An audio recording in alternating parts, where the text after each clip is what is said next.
In the last video, we learned how to animate properties with property animation, sequential animation, and parallel animation. But all those animations moved at a pretty uniform pace. In this video, we're going to change that by exploring easing curves. Easing curves let you control exactly how an animation accelerates and decelerates, and they're the secret to making animations feel natural, playful, or dramatic.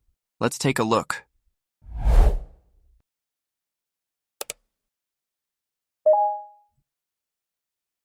Easing curves are mathematical functions that control the rate of change in animations. With QML's property animation, we can use various easing curves to achieve different movement effects. For example, the InOutQuad curve starts and ends slowly. The OutBounce curve emulates a bouncing effect, and InElastic introduces a playful elastic motion. Each curve brings its own character, enabling us to add personality and expressiveness to animations.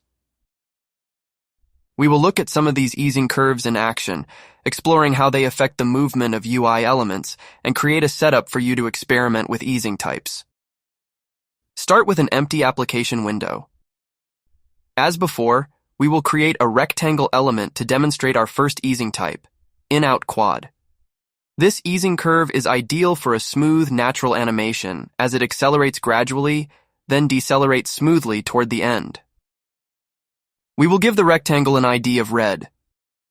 Set its width, height, and color to make it stand out, and use property animation to animate its X position horizontally across the screen. We can use the to property to bind the animation to the parent's width, ensuring the rectangle moves from the left to the right edge of the screen.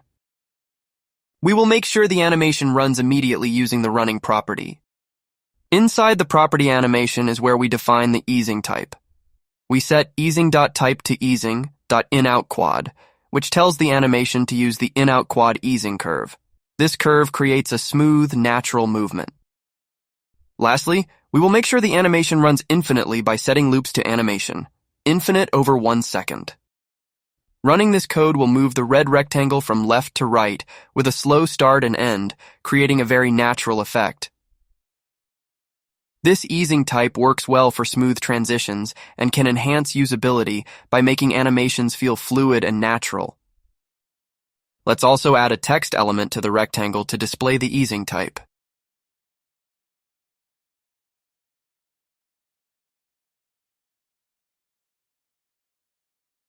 Next, let's add another rectangle to illustrate the OutBounce easing type.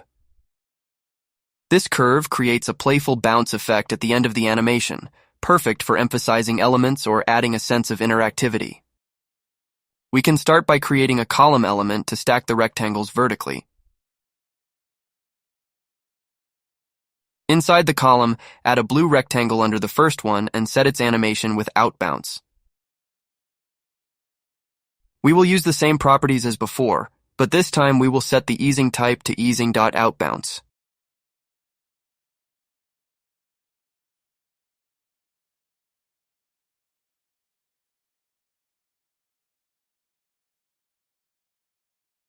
When you run the app, the blue rectangle will move across the screen. Notice that the rectangle accelerates faster than the red one. Now that we have the two rectangles inside a column, they are starting from the center of the screen, so we need to set the anchors to fill the parent.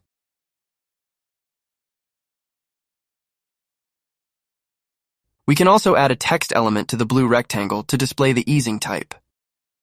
And lastly, let's slow the animation down to 4 seconds to make the bounce more noticeable. When we run the app now, the blue rectangle will move across the screen and bounce slightly at the end of its movement. Both animations last for 4 seconds, but their position and speed create different effects. Think about how you can use the OutBounce easing type in your applications to add a playful touch to animations. This curve can be useful for drawing attention to specific elements or creating interactive UI elements that respond to user input, such as a tap or creation of a new item. For our third example, let's use InElastic, which creates an effect similar to a spring, accelerating as it gains momentum. Let's add a green rectangle this time and animate it with the InElastic easing type.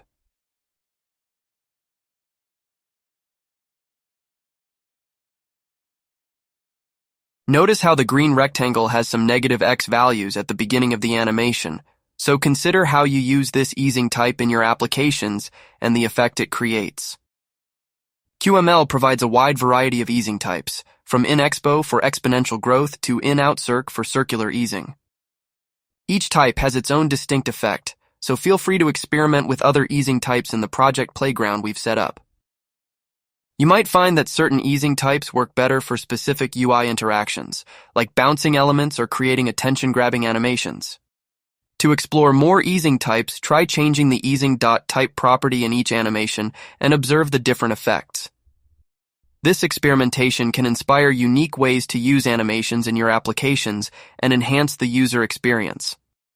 In this section, we explored the basics of easing curves and how they can significantly enhance animations in QML.